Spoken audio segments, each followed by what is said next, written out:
Here we are, your Mullan eye in the sky. It's an absolutely gorgeous day.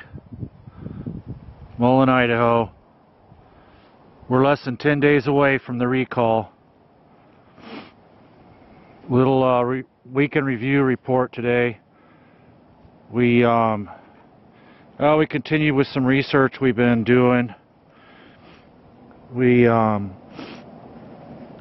last week didn't get a chance to go into City Hall. Well, we went once and just verified some information about the ordinance for the city sidewalks.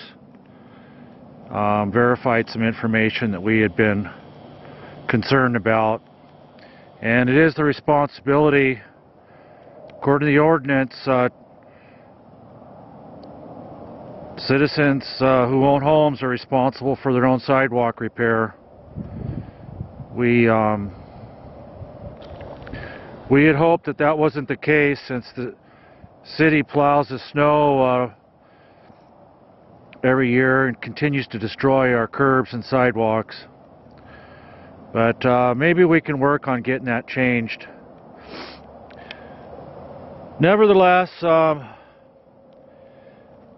we found out, like we said before, there's nearly 100 businesses in this town. You won't see them downtown. Everyone's working out of their homes, apparently. There's a few construction businesses, trucking and excavation companies that obviously don't have their equipment at the, well, they might have their equipment at the house, but their offices are probably located in their homes.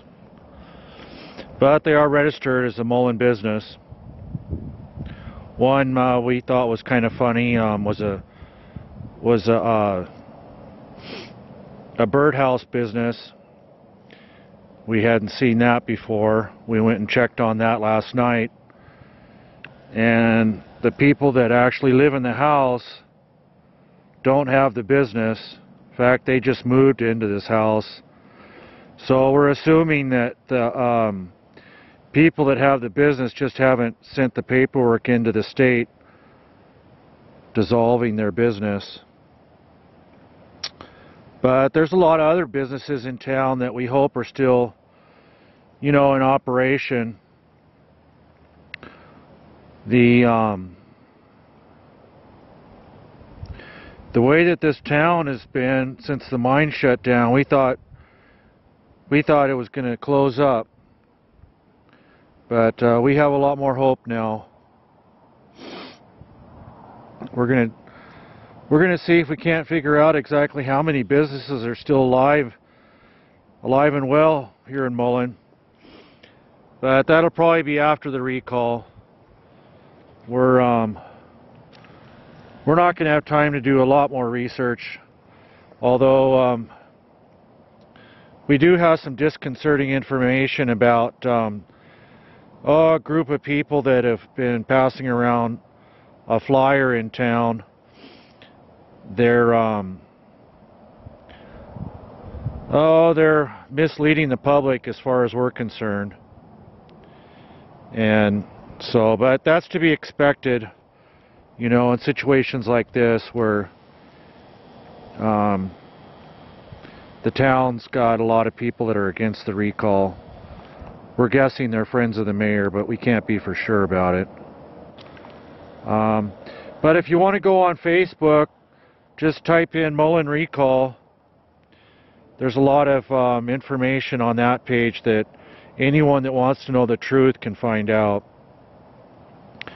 Information on statutes, photographs, a good resource for useful information about the progression of this recall.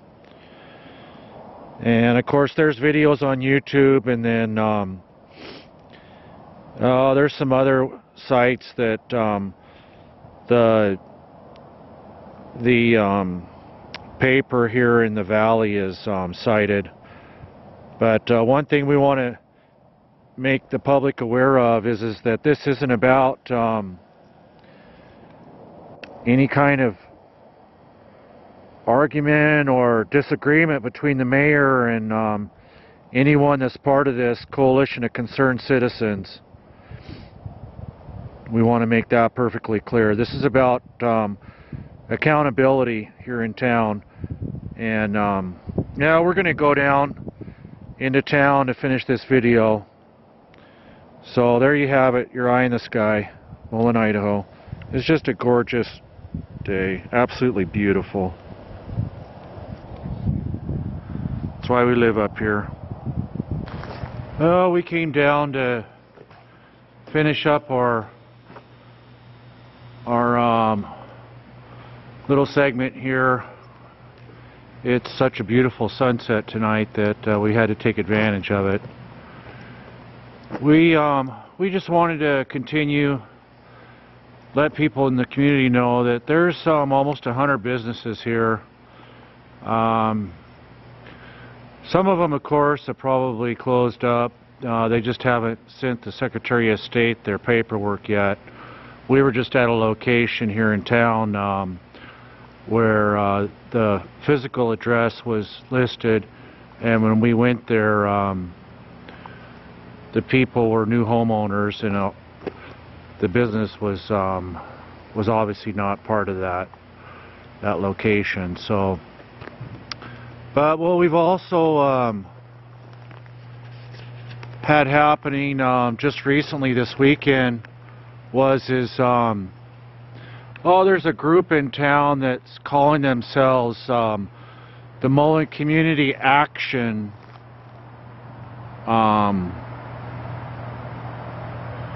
Network. It's some sort of a spin-off from our original group, the Mullan Community Advocacy Network, MCAN. We're not sure if it was formed by this new group, if it was formed by the mayor's friends or what, but they've taken our acronym, MCAN, and changed one word from advocacy to action.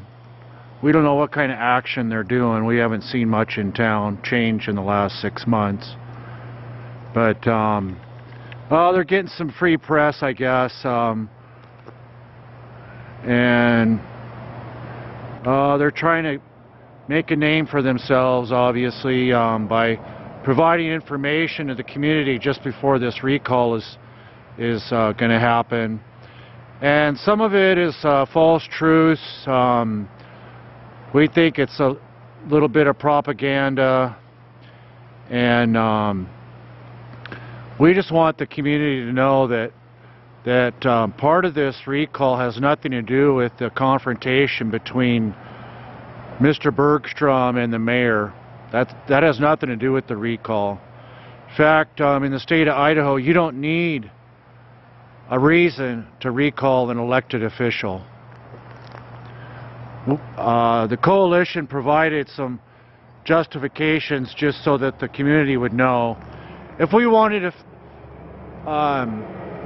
provide reasons for the recall, we'd have a 10-page document after walking around and getting our petition signed from almost 100 people. So we listed a few things on the petition, or on the petition, and you'll see it when you go in to vote March 12th.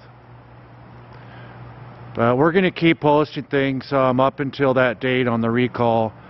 And then after that, we're going to continue with our investigation into this administration so that we can figure out the truth about what's been happening financially in this town. There you have it. This is a beautiful evening. Sun's almost gone now. Your Mullan, eye in the sky.